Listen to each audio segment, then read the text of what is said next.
Good morning, sir. You are not audible, sir.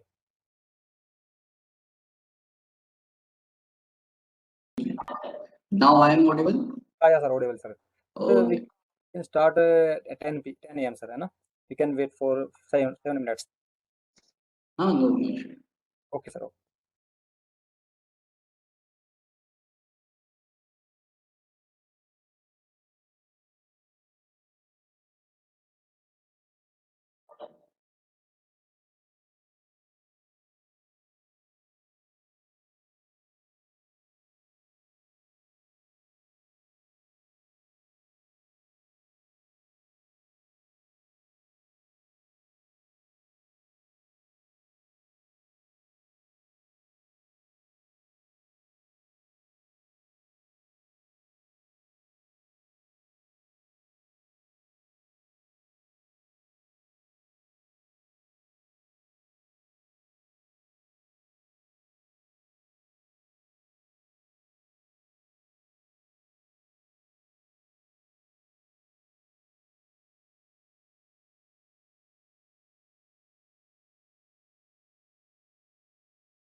Am I audible?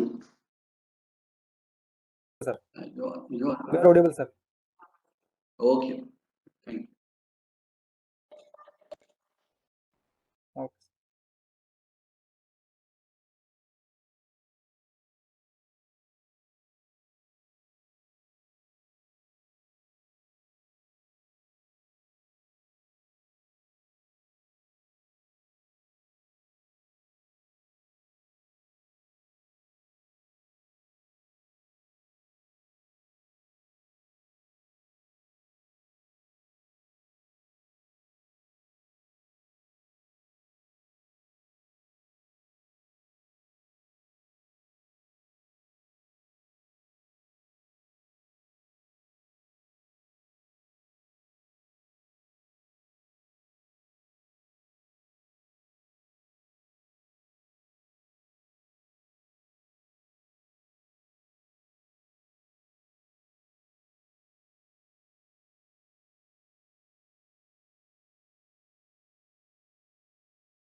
Morning, everyone.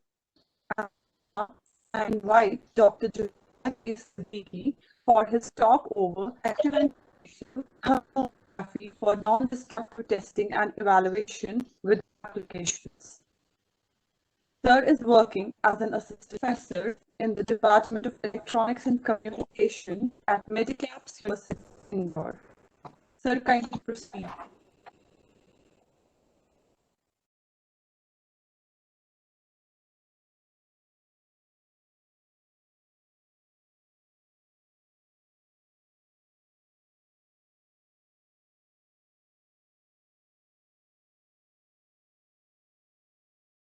Yes, sir, you can start, sir.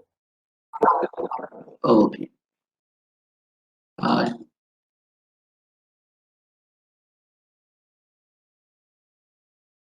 you able to see my screen? Yes, sir, yeah, visible, sir, visible, sir. The screen is visible, sir. Okay. Okay. First of all, very good morning to all the faculty and experts present here. And I would like to thank the organizing committee for inviting me for this FDP. It is my great pleasure and honor to share my learning with other experts. As we know, there are various non-destructive testing methods are present, and among them, one of the method is thermography, which is more now these days very promising techniques.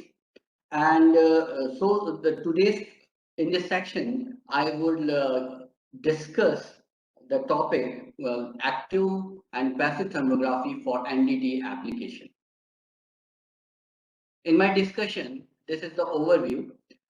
In introduction is included the non-destructive testing, and in this session, I will discuss the classification of non-destructive testing, and we will see some of the basic terminology used in thermal NDT. We also see the classification of thermal NDT, that is active and passive thermography, along with their application. Further, we will see the active thermography techniques, their types, and their limitation in conventional active thermography techniques, and how we can overcome this limitation. We also see the results which is performed in our lab and see how it's capable to apply in various materials.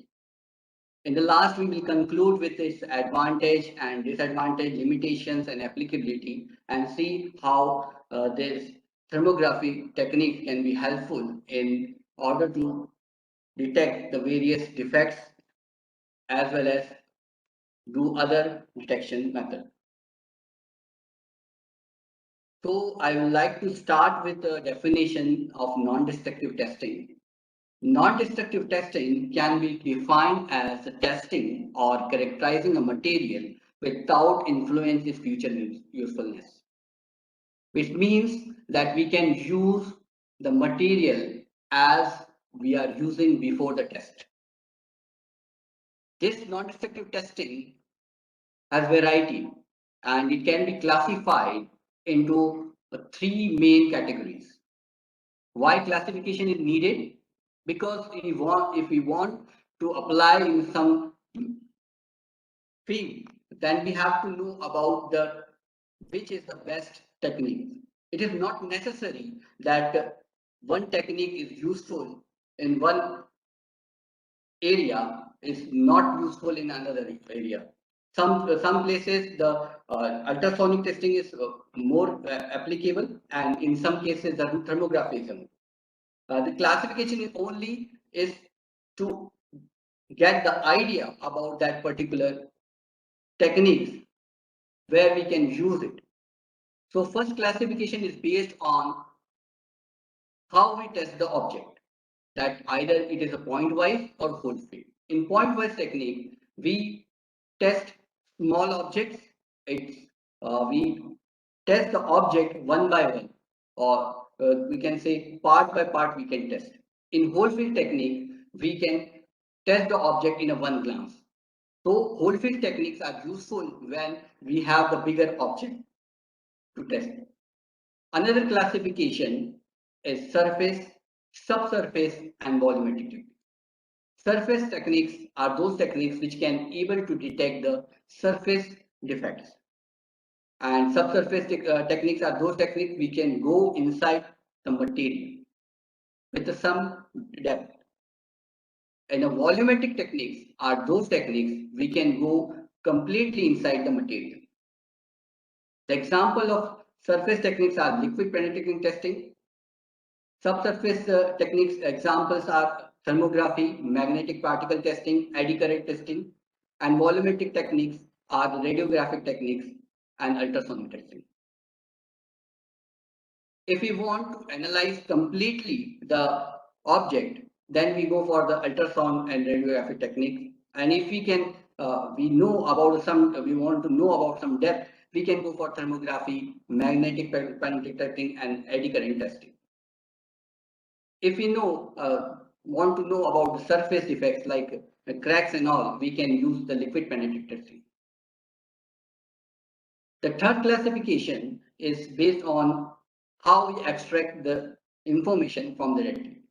Either it is either we have to connect with that particular test object, or we can take the information without touching that object. In some cases, it is necessary to contact with the object, but in some cases, like hot or extremely hot, extremely cold things are there, so is not this technique is not useful. Then we use the non-contact techniques. Contact techniques example are ultrasonic testing, and non-contact techniques are radiographic testing and thermographic techniques. These techniques, depending upon the problem, we use this classification and use according to that. Some of these techniques are used combinedly and get the output. So today's topic is thermography. So I will talk about only thermography, and we see with the help of this classification, the thermographic techniques are quite powerful techniques because it is whole field technique. We can test the object in a one glance. We can go with some depth with subsurface because it is subsurface technique, and we get the information without contacting in the test object. So that is why thermography is becoming more promising technique for NDT characterizing material. It is also known as a thermal imaging, infrared thermography. So I will also use interchangeably these words in this presentation. Basically, thermography take the temperature variation over the test object to detect surface or surface defects. The temperature variation says us that there's something wrong with that test object, and we do our analysis further in order to correct that. So thermography is basically an image, and this image contains the heat flow pattern. So it requires a special kind of camera. And when we talk about a special kind of camera, we talk about the infrared sensitive detectors and lenses, which are not normal lenses, which are made of the semiconductor materials like germanium. Thermography exploits the physical principle that says that anything which have the temperature above the absolute zero is emit the infrared radiation, and it is also not visible with the normal human eye. So that is why we require a special camera. And see here, we capture the same wall with the normal camera and the infrared camera, and we see the difference between them. The infrared camera shows the temperature variation of this wall, and the same thing with this image also. We see that it captures the heat variation of this person. In this, when we capture the image, it's come in a grayscale map, and when we get the gray images, it is converted into pseudo color images. Pseudo color, why we require that thing? Because basically we are want to see the temperature variation from background to that particular object. So we use that technique. How we will use and how we will going to implement it, we will see in a later slide. This thermography, as we see here, the IR source are there. It can be some normal and we can be external sources. We will discuss that thing in later slides. So about this IR sources, why we require the external heat sources. If we any object or we can say sample can observe that heat and emit it, and this emitted radiation is captured by the IR camera. It can be captured during the absorption or during the after absorption. It can be. If any defect is lie here, it will show in delay in emitting that radiation. So this camera immediately detect that thing. The lenses here will focus that thing to the infrared detector, and this further process will display you image in such a way that person can detect whether any abnormality is present or not. These are the two examples which we can see how the images after the processing will show here. These are these cameras can be very handy like this, and for other purpose it can be very bulky, and these cameras are nowadays very cheap, and sometimes it is very costly also, depending upon what application we are using. So we see some of the history of this thermography. Thermography concept is not new. It started in 1800 by the Frederick William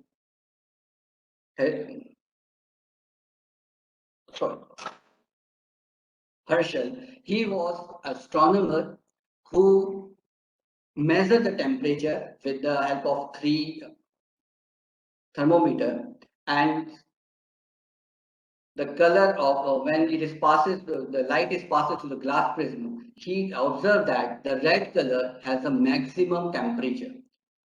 But he continued with this experiment and observed that after the red color, there is some other electromagnetic wave which have the temperature.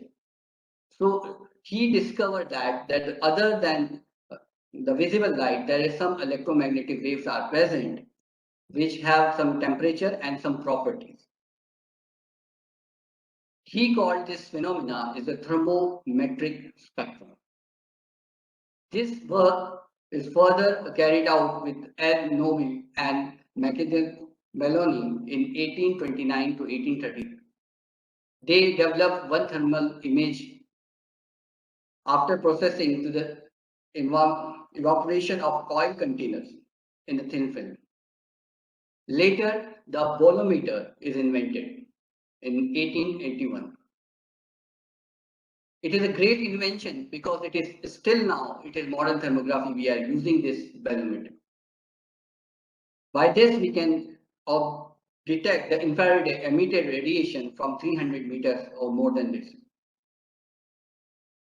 Later on, it is more becoming compact and compact equipment. James Davis make it very compact and make it a cooling system. But these inventions are only used for a military application that time. After 1960, infrared thermography has been developed for a civil purpose also. These are some images from 1960 to 1970, because that time there are lots of inventions are done in that particular time. And lots of this thermography, we can say thermography is developed in that session. In 1970, they take the image of wafers of ICs. They take the pictures of image tanks. They have captured the ships, and they have developed some compact scanning machine in order to see the thermal variation. So these are the development in the thermography, and still it is developing because lots of new techniques are also used, and nowadays the thermography is used in, heavily in medical application also. So little bit idea about the thermography we should know when we are dealing with thermal entity.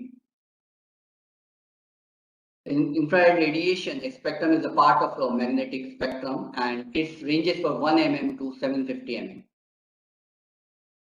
And is placed between the visible radiation. After visible light, as I told you, after red color, there is a some color, some electromagnetic wave spectrum is detected. It is nothing but infrared, and it has a temperature.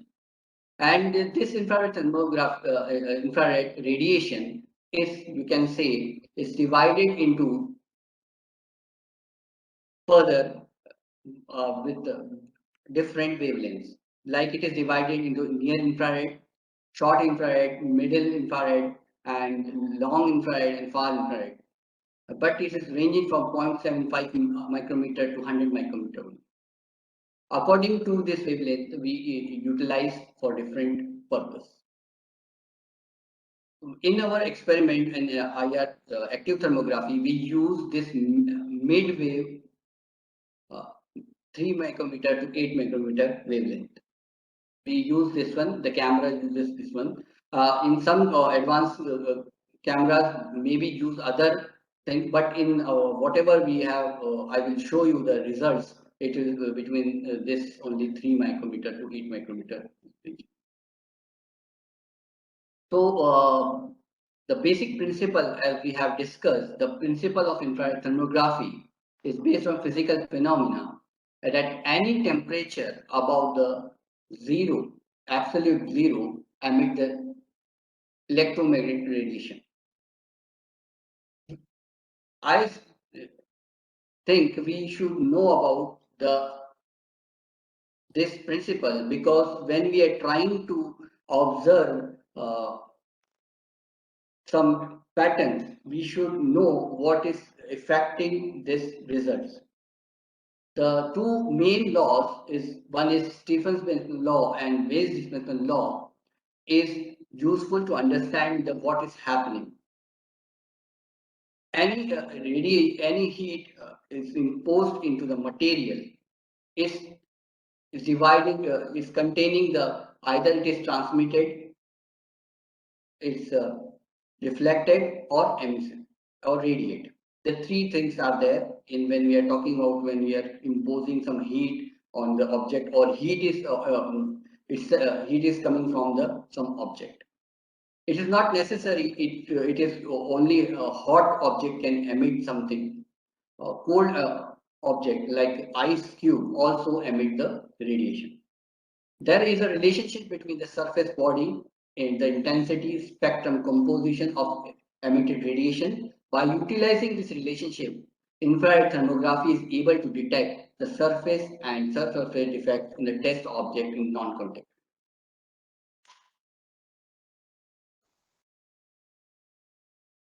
So the basic thing is that the Stephenson law says that, it is also known as Stephen's law, that total power per unit surface area that radiate by the object often taken to a black body. That's he gives the expression that black body is emitting radiation is equal to the 4 times of the temperature. This sigma called Stephen's constant, and T is the absolute temperature, which is calculated in the Kelvin. But it is for only the black body. Black body is a body which is able to absorb everything or emit everything. So black body emissivity, the emission or radiation emission is equal to 1. And for a real body or real object, emitted thermal energy, the emissivity is factor, emissivity is there, which is a ratio, of the emitted from the radiation emitted from the object and to radiation emitted from the black body. It is a ratio, and it is always less than 1. For black or for white body, it is 0, and for black body, it is 1. And all the real object, will have this emissivity in between them. Why it is important? Because when we trying to detect from infrared camera, the surface and the emissivity property will affect our results. So we should know about whether the object which we are observing has a higher emissivity or lower emissivity. And second law is called Wien displacement law. This law states that at the point when the temperature of a black body increases, the overall radiation increases and the peak of the radiation moves to the shorter wavelength.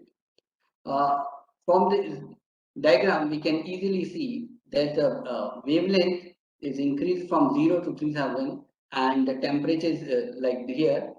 If the temperature increasing, as the temperature increasing, it's going to the shorter wavelength, that is visible vision. If we increase more and more temperature and it's becoming visible to us, and if it's going less and less, if increasing the wavelength, then it's going, the temperature is going down. That shows that we can see the temperature if it is increasing very high in temperature. When we are observing something, the temperature is high, then we can easily detect it. The temperature of this particular object is high, or the temperature of something, some object is warmer. We can compare with that. So these are the some two laws we should know when we are discussing about the infrared thermography. And one more thing we should know about when we are analyzing to the analytical observation of the signal, or we can say the heat imposed on some object. So in order to analyze that, the behavior of that, how it will behave and how much depth it will go. When we are talking about the active thermography, we will discuss it more, but we should know about the basic one-dimension heat equation. In this, we have the temperature. T is the temperature, which is in Kelvin. Alpha, that is thermal diffusivity, which shows the how much the thermal energy is penetrated inside the material. K is the thermal conductivity, rho is the density, and C is the specific heat. So whenever we are going for the active thermography and we want to analyze the behavior of the signal or the energy excitement which we have imposes, how it will behave, what depth it can be penetrated, we require these three factors K, rho, and C, and we should able to solve. This equation contain no heat inside generated signal. The heat sink is not considered in absence of heat sources or heat sink inside the material. That's why it is equal to 0 here. In order to solve the analytical do the analytical analysis, some cases the heat which we are imposing is not in linear space or simple, so we require to change it into the form of Fourier transform or Laplace transform in order to get the solution. And in general case, the equation is this, and boundary condition, because in active thermography we impose one heat from one side. We will discuss that thing, how we imposing the one side the heat, and the other side will be considered as no heat is there, is completely insulated. So whenever we try to solve the analytical solution for this thermal wave, we have to go through these equations and we have to apply this one. And after applying this one, we will get some solution after solving the equations and all the condition applying. We will get a solution like this. And when we are putting this our thermal excitation here and put all the condition, we can easily analyze the depth detection of this thermography technique which we are using, or how much of the thermal excitation penetrate inside the material. So we will discuss that thing, but I just discussed because we should know that this thermography not only give the quantitative and qualitative analysis, it will give the quantitative analysis also. So just we have finished the basic ideas or basic definitions and basic principle we should know before starting with the thermography technique.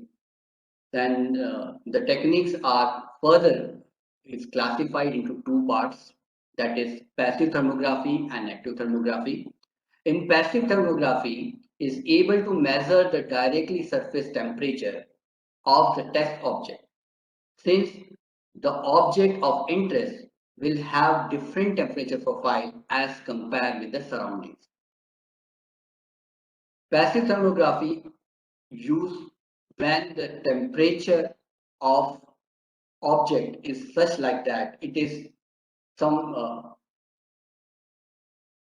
some level is there, so we can easily see the contrast between the defected thing and the background.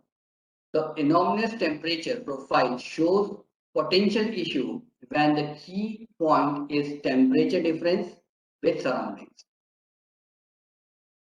The component of interest are naturally at high or low temperature than the background.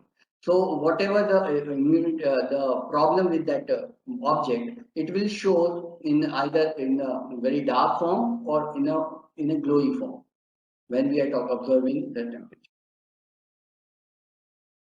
So how it is done? The temperature distribution obtained by an action of external heat simulation. External heat simulation means here the natural temperature is there. If some table is placed and we are observing with the camera, just like that. We are not putting any external heat. We don't put any even put a lamp over that table. We just observing that object. For example, we are observing the table. That table is completely placed in a natural temperature. Will not do and put any kind of temperature, put any external simulation which is known to us. It's like if we put some natural condition we want to observe, we observe it, but we don't know the what heat, what external heat is affecting that. We don't know the nature of that. That time we use this this technique when we are observing that thing. This technique is called passive technique.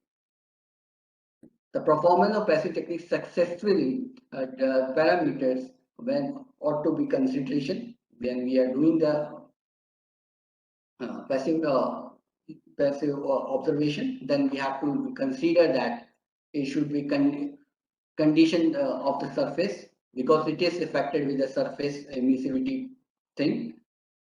Type of the material which we are going to investigate, temperature of the surrounding, whether it is a very hot place, very cold place, humidity, development of any living organism on the surface of the like such as bacteria or process fermentation. So we should consider whenever we go for the testing, we should consider all the things where we are extending, what material we are going to test.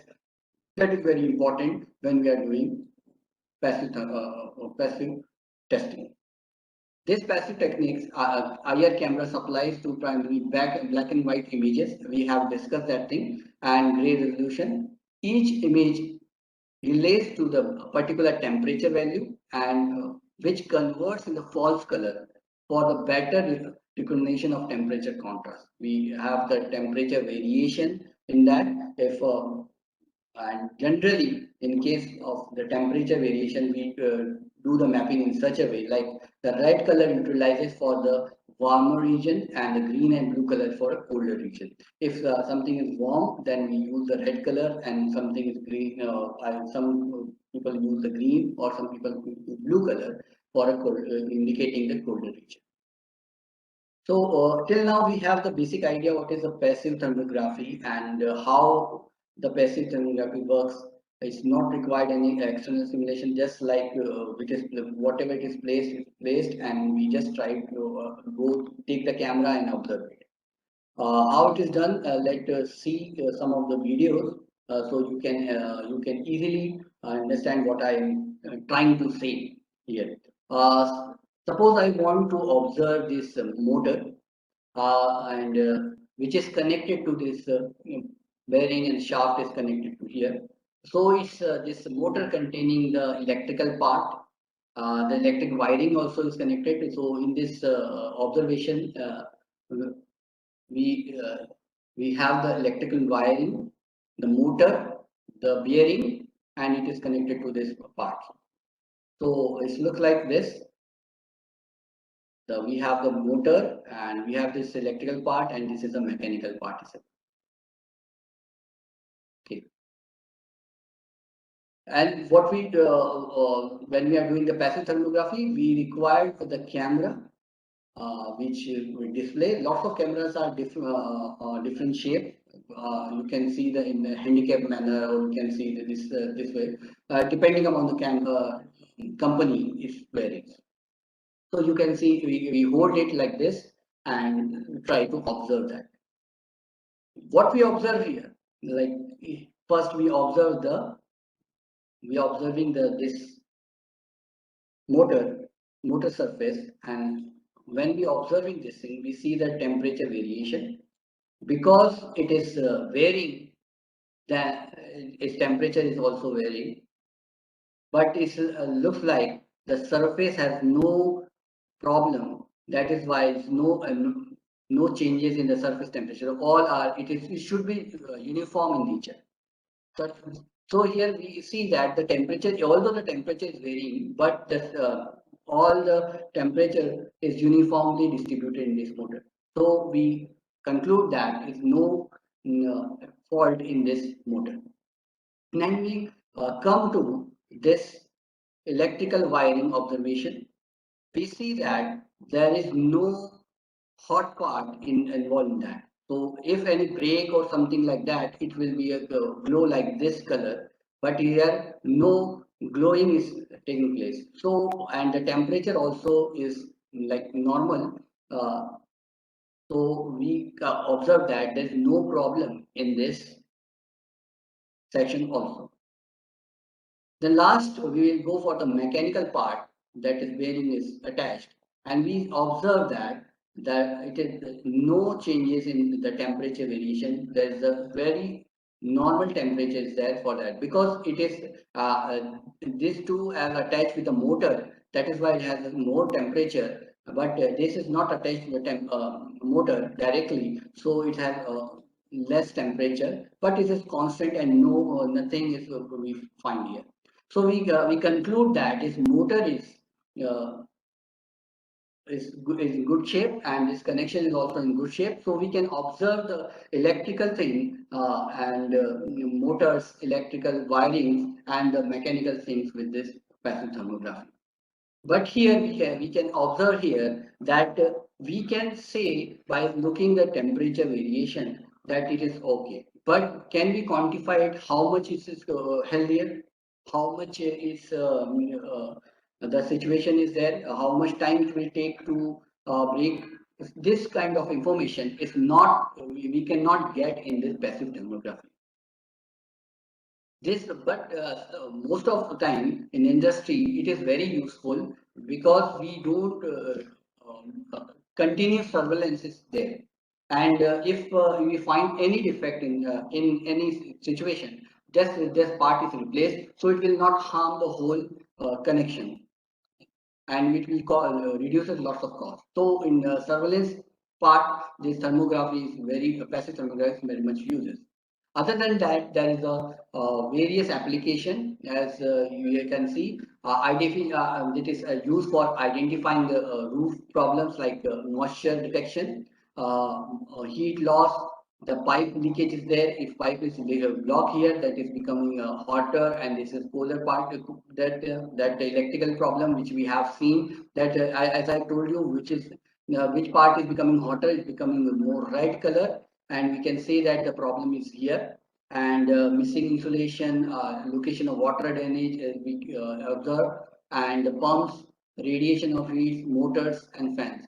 So these are the various application, in industrial application we can say, where we can use the passive thermography. We have other applications also, veterinary science application, when we just observe the health of the veterinary animals, and the medical applications. And now the corona is going on, so the fever is also there. So for fever detection in lots of places and airport and all the things, they uses this technology in order to see the variation of the temperature. If the person is too hot, then we can, like say, he have a fever and something like that. So it can be observed, and it is observed. Main thing is that it's observed from the distance. So the person will not know that it will be in surveillance, and it can easily detect that. Other application also there was people surveillance and all the things. And one more thing, it is passive thermography is not limited for this thermography technique is not bonded with the light. If it's not, light is not present, we still can see.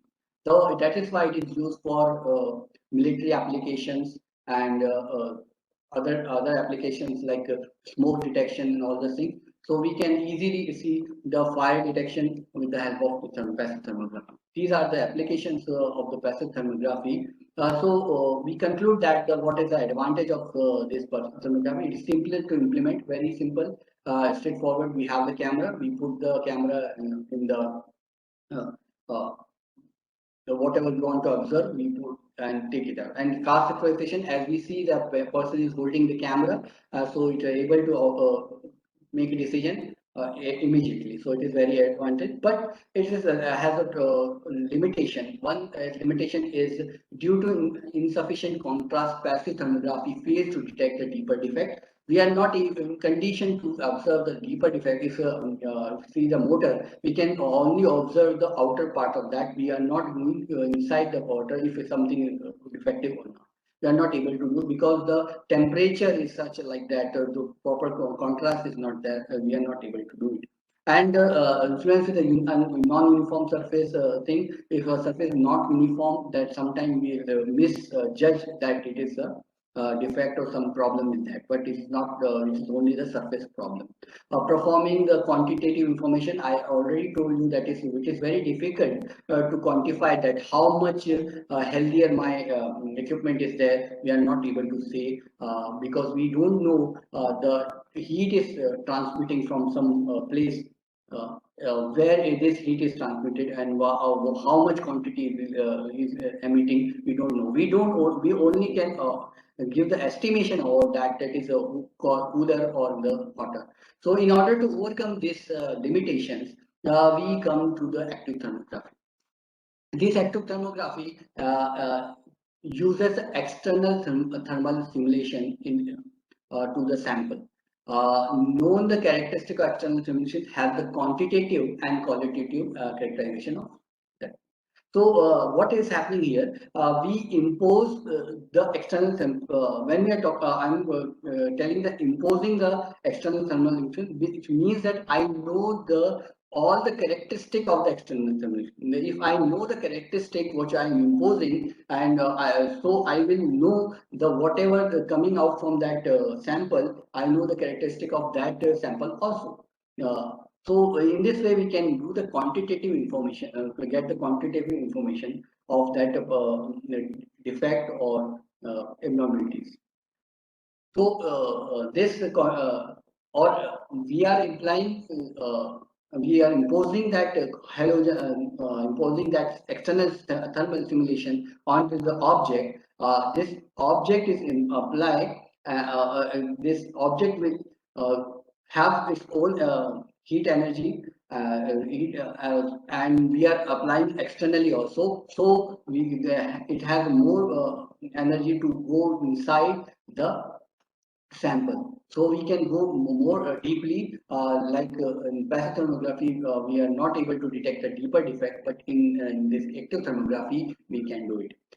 Before going to types of the active thermography, let's discuss about this experimental setup, how it looks, and what part we will going to discuss how the thermographic techniques also can be improved further. So it is important to see one by one the things involved in this active thermography. The active thermography contains this setup. In this setup, we see the sample, the external heat sources, that is halogen lamps, source control, IR camera, and computer, which is used. So first of all, this setup can be done with two types, transmitting type or reflecting type. In transmitting type, this camera is placed, or the film is placed after the sample. And in reflecting type, when it's recorded all the information from the front side console. So it is a great advantage over the radiographic technique that we don't require to go back, we don't require to see the backside of that particular sample. We can observe it from the front side only. And the 90% of places we cannot go backside of that particular sample. We can only observe with the front side or one side of that particular setup. So this setup is a reflective type setup, and most of the time it is used. Second thing, one thing in this setup is the sample. The sample, we should know about the sample, as we have discussed the thermal conductivity of the sample, diffusibility, and effusivity. This factor we should, if you know about that thing, then we can easily give the quantitative information about that sample. If you don't, then it's a different case. But if you know that, there's other cases also there. If you don't know the emissivity, we have to calibrate, do the calibration to know the emissivity of that sample. And if we know about these things, we can easily do the analytical information, like the equation I have told you previously, that we put that information and we see how the external stimulation do inside the sample. The second thing is the halogen lamp or external stimulation. This external stimulation can be a laser source, flash lamp, halogen lamp, and electrical sources, ultrasonic excitation, eddy current sources. Depending upon which application we are using, we use that thing. If we want to analyze only a single place, we want to simulate for single place, we will use the laser sources, or we have the small size of sample size, like dental sample. We will use the laser sources in that cases. Otherwise, we use the halogen lenses, which is most of time which is used because it covers whole area of that sample. Another part of this IR camera, which is very most important, depending upon the camera, is our work reduces, because now these days camera is very advanced.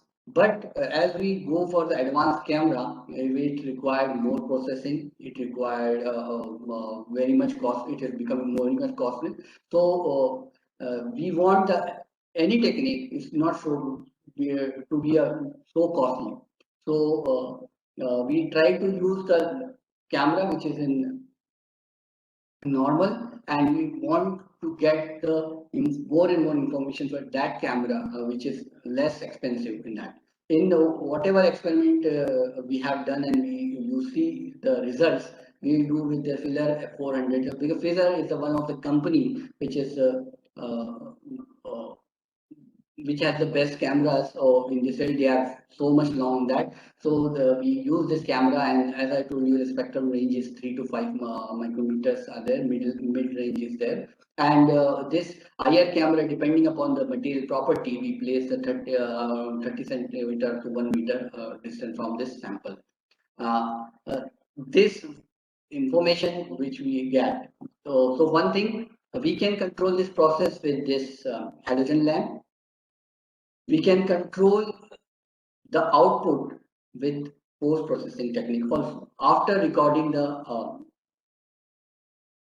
output, we can give to the computer and apply some post-processing technique in order to improve the result. We can see it properly, and we can improve it according to us, and we can calculate the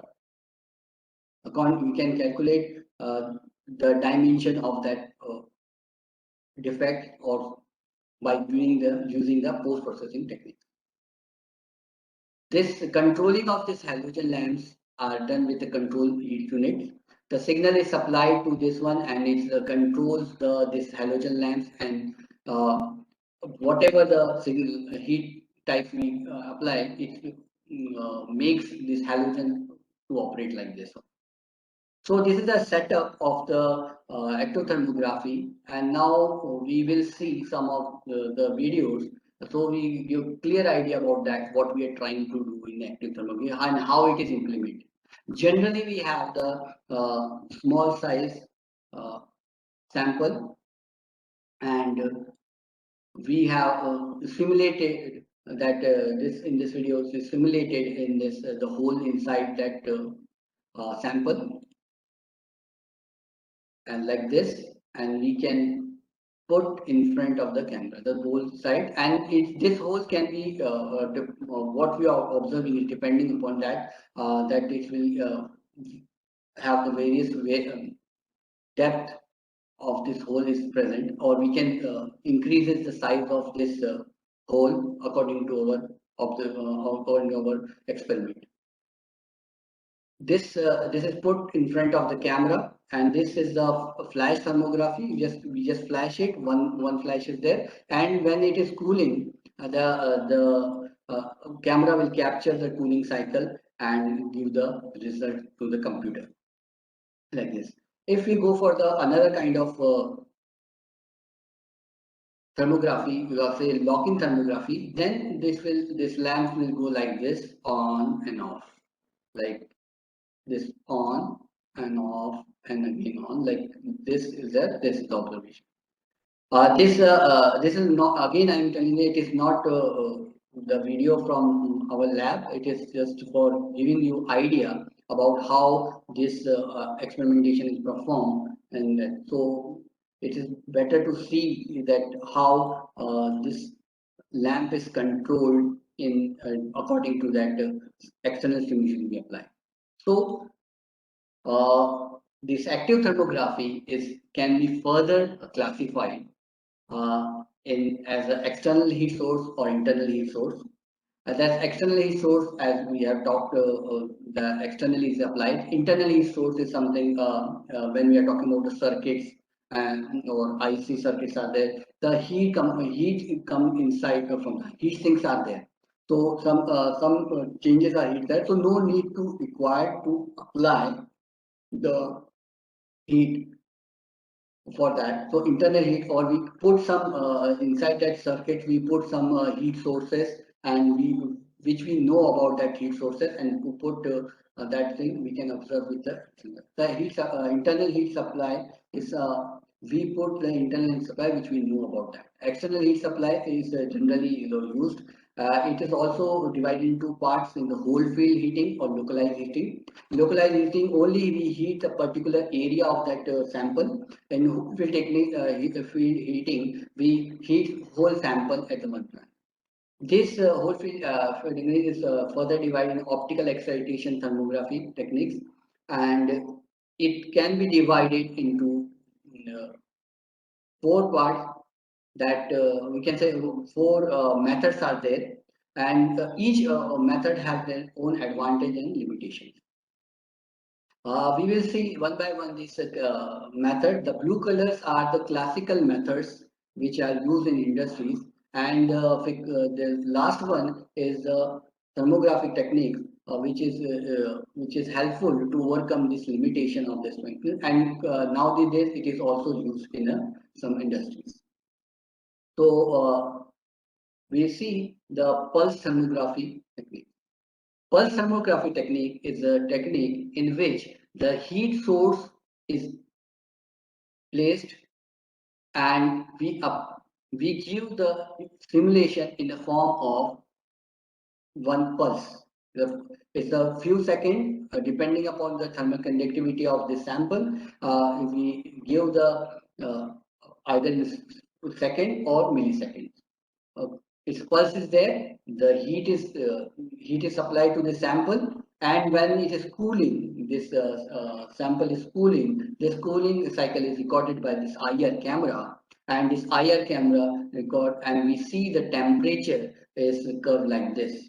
And if temperature curve like this, if any defect is present here, it will show like this, and curve goes like this, or we get the delay in the curve, and then we can see that some problem with sample is present. I think you have the idea what getting idea what I'm trying to see, that if we are getting you understand the setup, that we apply that thing like here, that we are flashing it, and then this cooling of that taking place. The flash thermography, or this is a pulse thermography. That's a little bit different in that, but it's okay. The temperature is there, and we see the cooling cycle. If the variation there, we see the variation here. So this in this sense, which we incident the pulse a few seconds or something. Basically, what we do, we imposing various frequency inside the material. Various frequency means various step detection. It is not limited to one detection. If you want to observe the deeper defect, we require the low frequencies. If you want to observe the defect which is near to the surface, we use the high frequencies. So the technique which use both the things is very much useful. So here in the form of pulse, there is a lots of frequency we can able to penetrate. However, if we want to penetrate more powerful frequencies inside the sample, we require this pulse peak to be very high, which is sometimes difficult in while we are doing the experimentation. So this is the pulse thermography advantage. It is simpler to implement because we require only the pulse, which is applied for a few milliseconds to seconds, and fast acquisition, that we are just capturing that the cooling cycle, and we observe the temperature cooling and see the variation, if this variation is present or not. Then the limitation of this technique is high peak power pulse requirement is there. As I told you, if you want to impose a more powerful frequency inside the object, we require a high peak power. And second thing, when we capturing the data, we are observing the temperature variation. It is affected with the non-uniform heating. If is sample is not heated with a non-uniform heat, the one surface is heated, one side of the sample is heated properly, and one side is not properly, then it will be a non-uniform heating is there. And the surface, and another problem with the surface immunity variation. If the surface is smooth, that is no problem. If surface not smooth and it's have some variation, then the defect we are observing is not a defect, it is only a surface variation. So that is a problem with this pulse thermography techniques. Need a high frame rate cameras we require, because as we see it is just a few millisecond pulse is there, and the cooling cycle is there. So we required a very high frequency camera, high frame rate cameras which can capture this event. If it is slow, then we miss the cycle and we are not able to see the defects. So these are the limitation of this pulse thermography. However, it is overcome with the help of lock-in thermography, which is another classical method in active thermography. That it is active thermography. In this, we impose a sinusoidal kind of heat simulation. The periodic signal is imposed, and when it is imposed to the sample, it is observed not by the simple temperature variation. It is observed with the help of Fourier transform and phase analysis. This phase analysis is done in a, when after capturing if we capture the data in a in camera and record it, and after that pre-processing take place, and this pre-processing gives the idea about the defect. The face images give the idea about the depth of that particular defect and distance of the defect from that particular surface. But the problem with this lock-in thermography is that if we apply a sinusoidal thing, means if we are applying the sine signal, or basically sine signal, that it contains only single frequency. Single frequency means single depth detection. A single depth detection is then we require to do repetition of that experimentation. If we repeat that experimentation again and again, if we suppose we have the sample which contain lots of defect inside that material, so if we repeat again and again the experimentation, it's taking lots of time to do. However, the result of lock-in thermography is very, very much impressive. And it's also overcome the limitation of high peak power requirement, because we are sending that our heat stimulation, heat flux in a form of sinusoidal, and is containing can maintain the one temperature, one amplitude of that particular signal. We can maintain it, so we cannot require a high. So what are the advantage of this technique? Defects, depth estimation by the phase estimation can be done. We see the graphs of this like this, and one is sound signal and one is defected signal like this. And by seeing this phase variation in this defect, we can say something is problematic in this. And by calculating this phase difference, we can easily calculate the depth of that particular defects. Reducing the peak power heat force because it's maintaining a particular amplitude, and can perform even the low speed of detector because what we do, we don't require immediate capturing. When we apply the signal, it's observe and radiated the temperature. This camera will capture it, and when this camera is capturing, it's taking when it is cooling cycle place, and after that we do the processing. So we can do it with a small detector, but it still has the limitation which we have. I have discussed that thing. It's a limited resolution in one run. Repeating at a different modulating frequency at the time of consuming. It is time consuming. Limited resolution means that if we are going for the one depth, we are getting the only single depth resolution. We are not getting the. When we are talking about the lock-in thermography as pre-processing technique, here we whatever the signal we are applying, we are reflecting out that. We will see later that thing. Okay, the thing is that there is a problem with the lock-in thermography. In order to overcome this, because we have to repeat the experimentation again and again, because there is a various defect in the various depth there. So we we combine the two processes. That is, we apply the signal in the form of pulse, and we uses the phase technique, which removes the problem of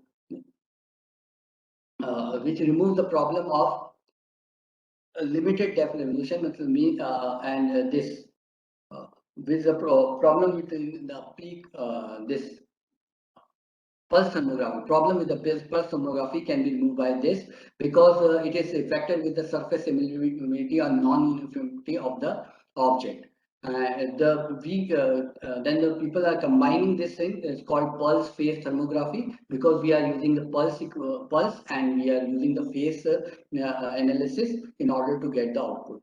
So it looks like this, and we are using the mathematical form of this. Is the phase of the image. This is the imagery part or real part, and is the Fourier transform we will perform that when we are doing the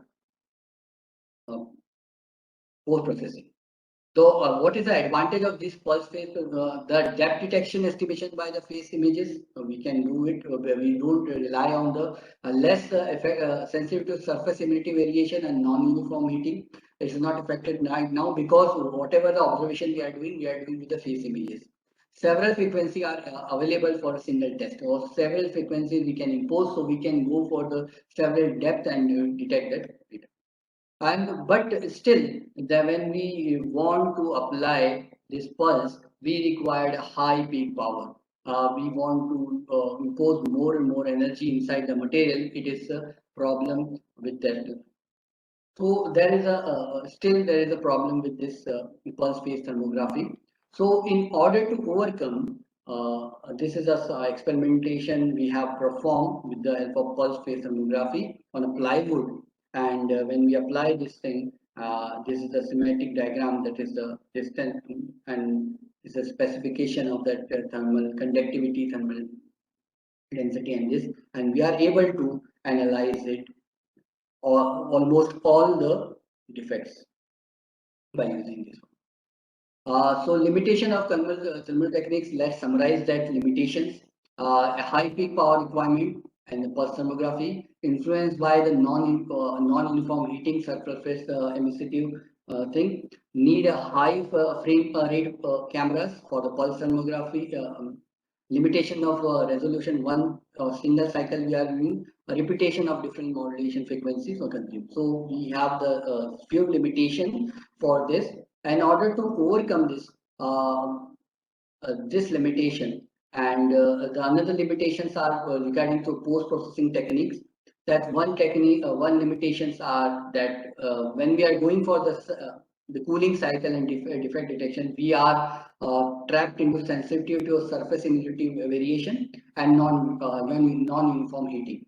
And when we overcome this with the help of phase imaging, but we find that there is some limitation in this also, that redistribution of imposed energy into the individual frequency component and limited test resolution for choosing a frame due to the frequency of frequency dominance. The limitation of this is that you can understand in a simple manner. If I apply some frequencies to the sample, this sample will observe all the things, and according to the frequencies, various frequencies, that impact is there, and we will get the output. But when we are doing the phase analysis, we basically the combined energy, we again uses again for the detection.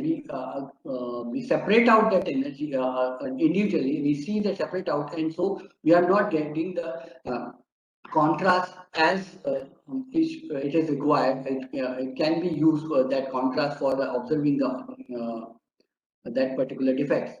So that is the meaning. That is a problem with the phase analysis. Phase analysis is useful in depth detection, but it is not useful when we are talking about the contrast. We are getting a less contrast because we are ultimately we are expecting one single frequency and observe that thing. Okay, and that is why we come with some solution that if we try one thing, that if we apply the single frequency, single pulse, not in this form, we apply in the longer duration But still, what we have observed that is the problem with that. It is not uniformity is not there. There is a less amount of energy here. If we see in the energy form, here the energy is very less. In When we apply this same pulse for a long duration.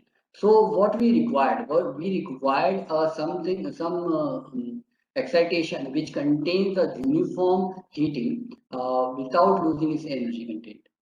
So we required something frequency band which contains we apply this thing desired frequencies. It contains the desired frequencies, and when we apply this thing, uh,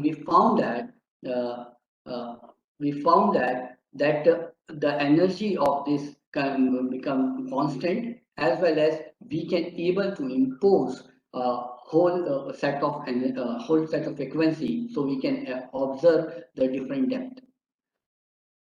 Here we can see the frequency, the excitation which can do this kind of thing is frequency modulated or we can the linear frequency modulated signal. Some people call chip signal also. That is contained the lower frequency as well as the higher frequency here. Lower frequency is capable to detect the deeper defect, and higher frequency is capable to detect the defects which is near to the output. So this is a mathematical expression for frequency modulated imaging. There's an advantage, obviously, that reduces the peak power requirement. In pulse, as we require in peak power, but it is like a sinusoidal signal. You don't require a high peak power. The defect location at a different depth can be well resolved in a single run with an improved sensitivity and less sensitive to non-uniform heating and surface humidity. It is not because when we are doing this, we will use either we use the phase or we use the pulse compression techniques in order to extract the information. The limitation is complexity of generation excitation, because sometimes the heat sources are not cooperating with that changing, because it is changes is so much changes are present here, so takes lots of time. So in order to overcome this limitation, we use the digitized version of that frequency modulation. In this only the thing we change here, the pulse the signal is in form of square, so it's like just like it is on off on off on off. So it's easy to implement when we are using that heat sources. And one more advantage that is it contains the edges, and when talking about the edges, it's containing more energy than the linear frequency modulation. So this is the mathematical expression for that, and we observe that advantages: excitation is easy to generate, reduce peak power requirements, defect location at different depth in between. Response time of a heating source. Sometimes it is we observe that some response time is delay in that, but most of the time it is not there. So these are the two solutions there, and now these days these two techniques are used in industries also. And about the limitation of the post-processing technique, we come with the solution that frequency modulation phase analysis. When we do this observation, we see that the signal is splitting and energy is splitting. So we use the pulse compression technique, in which we use the sound signal and the defector signal, and we do the correlation, cross correlation between them. And by doing this, we get the concentrated energy in the center, and we get the higher resolution done. But still, when we are doing the pulse compression, we are lagging behind the phase thing. The phase information which tell you which is the deeper defect and which is if the two defects are aligned together, and we want to observe, it is very difficult in pulse compression. Although the observation, when we compare that thing, we'll see some of the results also. When we compare this thing, we find that the pulse compression techniques are giving very high contrast to the effect, and easy to observe that effect in that. Because we concentrated the energy, then the complete set of the defects get the more energy, so we can by observer can easily see the difference in that, but it's not in frequency domain. However, the limitation is limitation. In this limitation, we find that we are not able to detect the depth detection. So we improve this thing. So this pulse compression technique can improve this surface immunity problem and other problems. But in order to improve this correlation problem, the phase detection, we use the Hilbert transform method, in which we can observe the depth detection in the time domain itself. We don't require to convert into the frequency domain and convert it in that, because it will give containing the imaginary part and real part. And we, as we see the formula of a frequency domain, we have the imaginary part and real part, and we use the Hilbert transform method. We do the Hilbert transform method. When we use the normal Fourier transform and do the Hilbert transform that, and try to combine them and get the phase images, and these phase images are capable to give the depth detection also. But at the same time, we are doing the correlation also. So the thing of the concentrated energy thing, which is making the image more visible, is not vanish as in the frequency domain approaches. So we come with cross with this methods, and we will get this correlation images as well as phase images, and we can observe that thing. We can both the techniques are very useful with other techniques also. This is a mathematical expression for Hilbert transform. In this, by using that, we are capable to get this formula. In this, we have the imaginary part and real part, and we can calculate the phase between the two defects. So what is the advantage of this one? Less sensitive to surface immunity variation, less sensitive to non-uniform heating, deeper depth probing, and no energy splitting associated with the frequency component, as it is case of the frequency domain analysis. Immunity to a random noise. If it is a random noise come in when we are doing, it is immune to that and noise also. So we do by this theory, we do some experimentation, and we get the results, and we find that these approaches which we have discussed is more better than the conventional methods, and it should be used in the industries.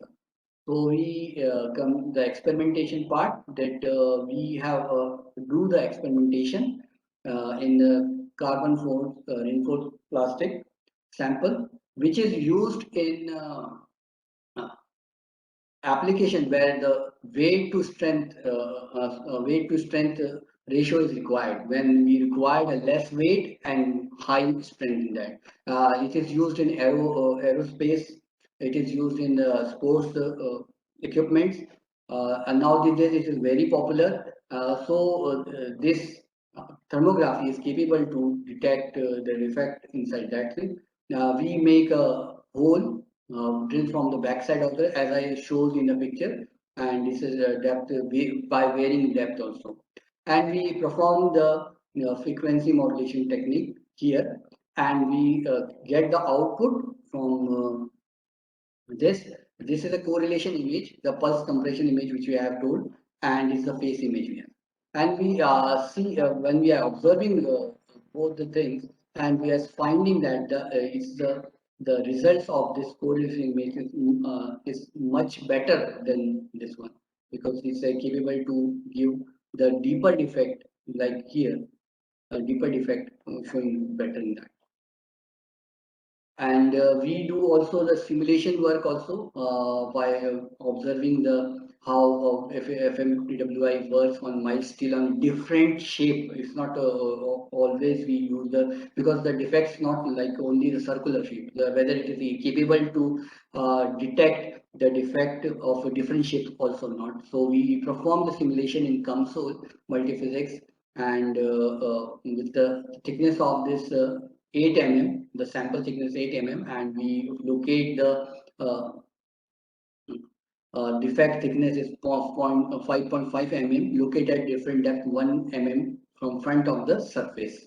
And we uses the 19,144 mesh elements here, and it is a tetrahedral elements. This is the outlook of this sample. We consider the rectangle, this we consider other shapes also. We had a triangle, circle, and we use this parameter because it is mild steel. We are using thermal conductivity of mild steel, heat capacity, and density also. And we found that we applied three techniques. We apply the frequency modulation technique. With along with that, we use the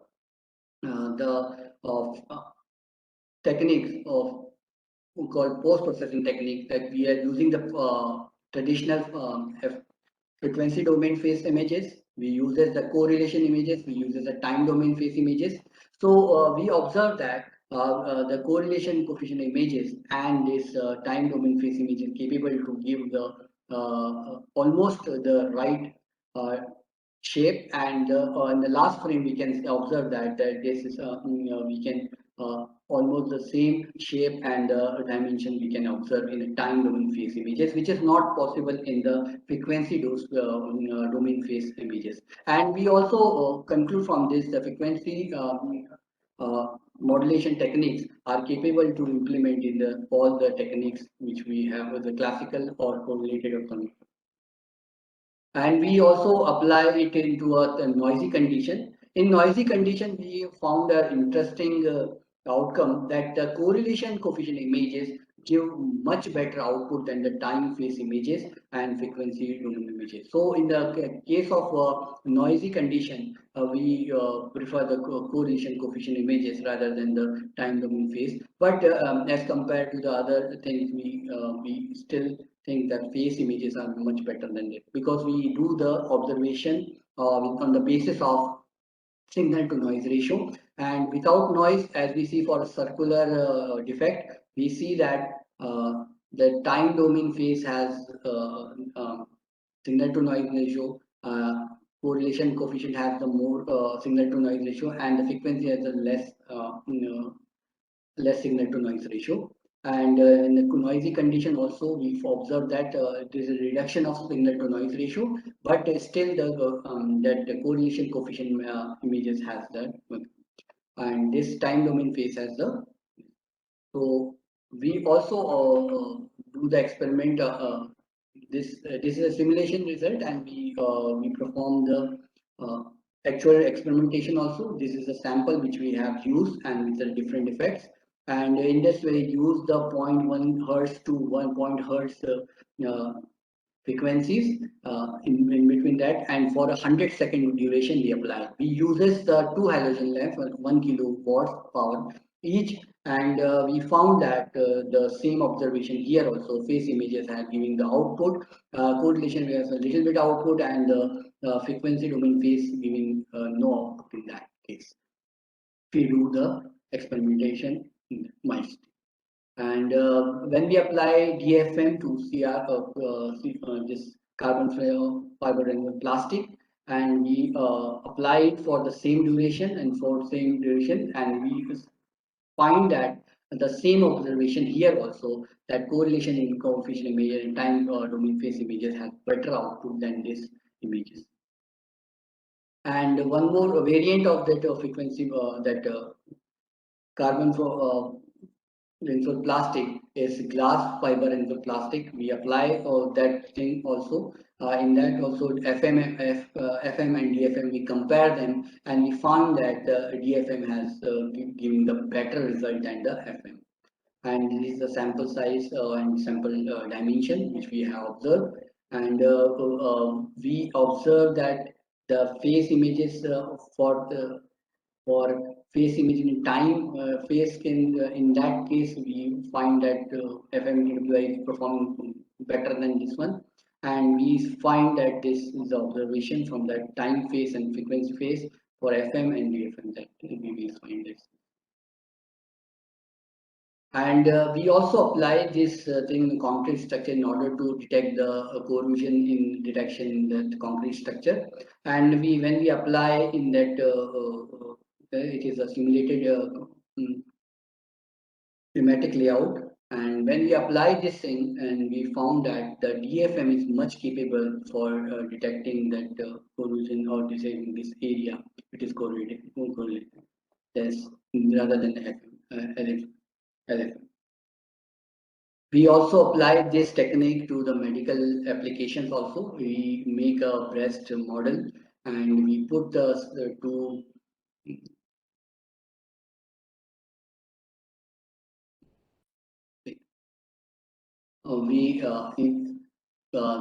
we put that tumors inside this model, breast model, and while we are applying that LFM, and we observe that we can able to detect the tumor very clearly. It is not processed one. If I process it, I will get the much better results from that.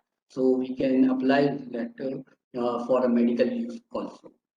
And this is when we try to for the simulated on the bone sample, and it is a bone sample and with different bone densities are there, B1, B2, B3, B4, B5 are the different bone density. When we apply on that and we observe DFM on that, we find that the results like this, and we can see that this is a both are processed with the pulse compression image, and we find that we can able to detect the bone density, varying bone density with the help of this technique also.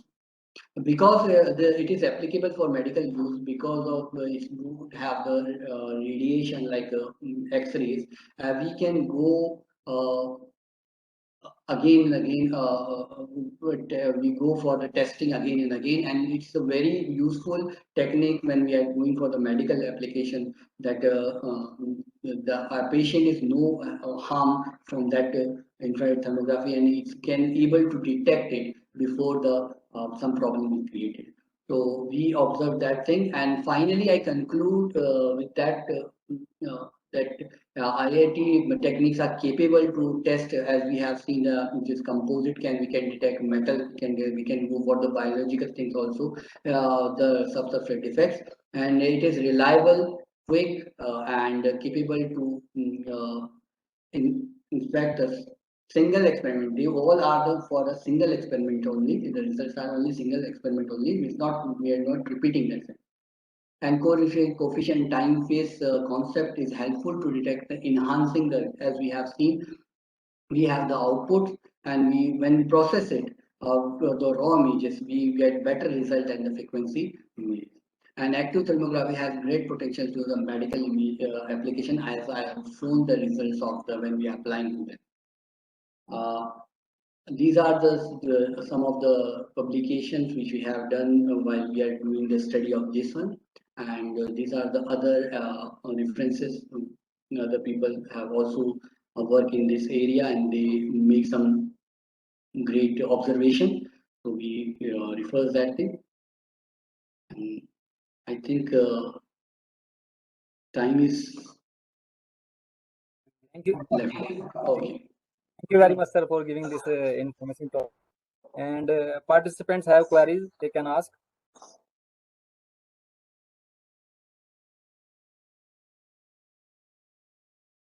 Participants, if have queries, they can ask.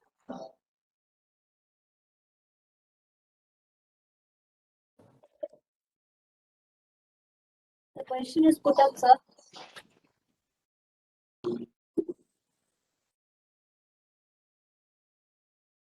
Question, Shraj? Sir, in an IR image, am I audible, sir?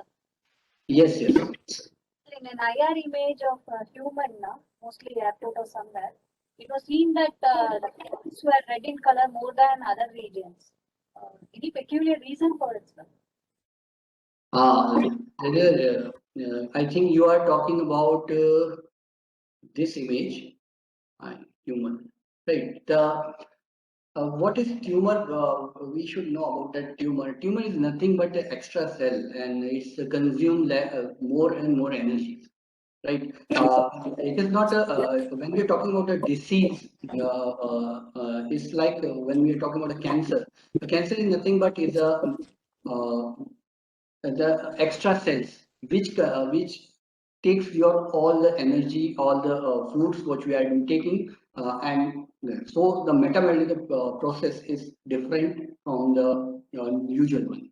So maybe this is the reason why we are getting this different energy from that, because there is a whole area, in the whole area have the same energy consumption, and they have temperature same. But when these two tumor using that energy, more metabolic process, and they try to grow day by day, then they will obviously they have the more energy, so which we are able to see in this test also, and we are imposing the external stimulation, and the external stimulation is applied to whole area, but this area, these two tumors have the different temperature than this other areas, so it is observed.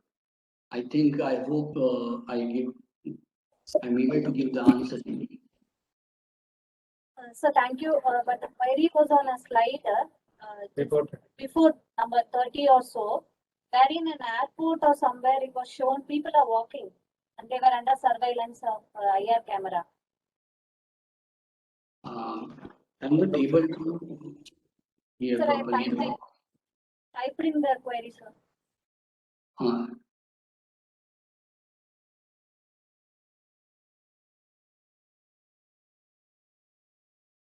You are writing. Answer with the IR. Yes. Okay. IR image from airport where people are walking.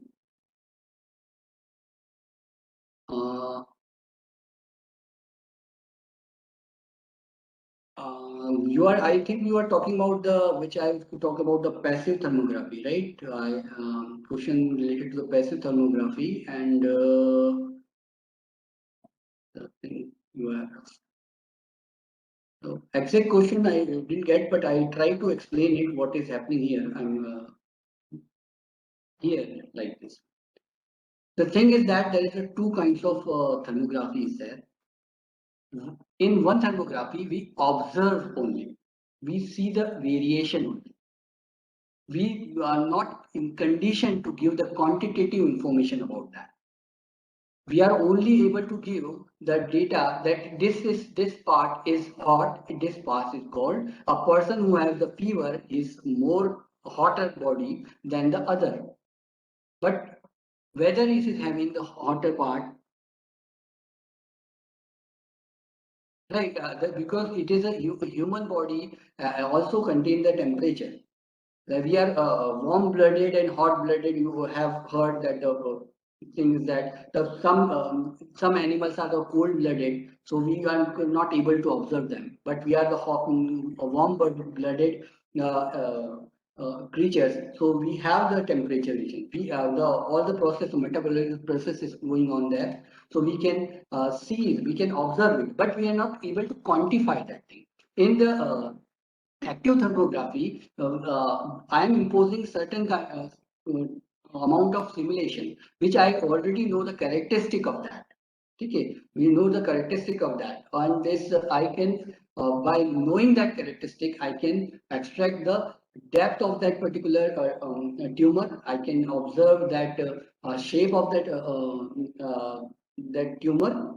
But here is only the observation taking place. And some image processing techniques are applied here also. It is just example. Last I images human red on the face more than other regions, right? It is why it is so, because we are the warm-blooded, and these other regions are, you can say, the clothes are there, and this medical, he has some problem within this area, so it is observed. So it is observed with if maybe it can if this area having some pain or something like that. That's why it is getting some variation in temperature. So other areas, maybe some, if I put some hot or hot plate in that in this way, then it will show, definitely it will show more heat than this space also. So it's totally depending upon the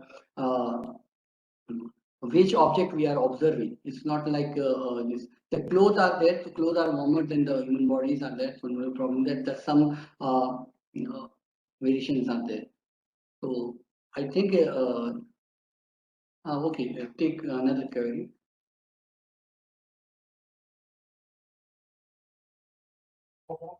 Slide 37. Uh, Slide number 37, sir. okay.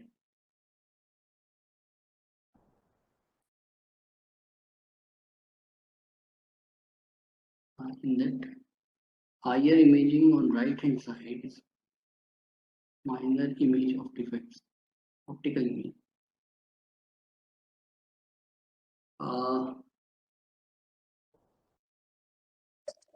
So here the left side. This is this left hand side is a schematic only. It's actual plywood and didn't show here. It is a plywood, and supply is there which containing the backside hole, and we apply the pulse thermography here, and we extract the raw images, and after applying the Fourier transform, we get this output. So it is the after applying the heat simulation, external simulation, you will get this output. So, but the left side, the first circle is 10 mm. Here the image looks bigger, and here is 20 and 24. Yes, there is yes, that is thing. The what you are observing is right. That is images. I have put the image wrong way. Right, it should be here like this.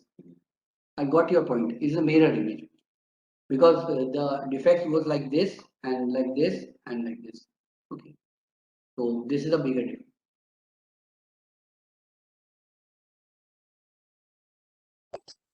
Thank you, sir. Thank you so much. Thank you. Thank you so much for listening me. And one more question is there. How satellite imaging space done using clear imaging? I have not so much idea of the stellar IR imaging, space exploration. We have not done that, so I'm not a right person to do comment on that. But there are the techniques available for IR imaging that can be helpful for that, and people are working on that area also. So I think.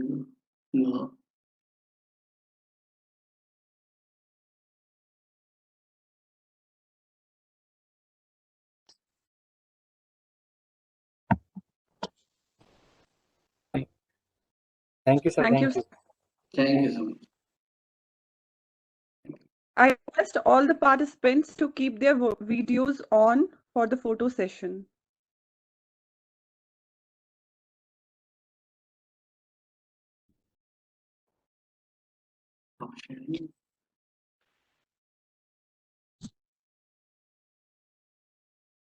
One.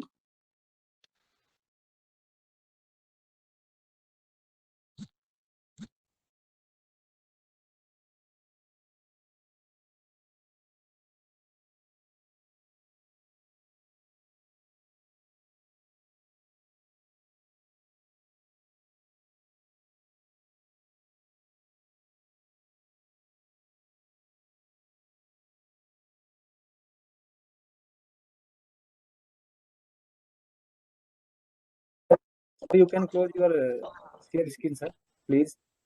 Yes, actually, it is more a little bit new from. Thank Thank you, sir. Thank you, sir.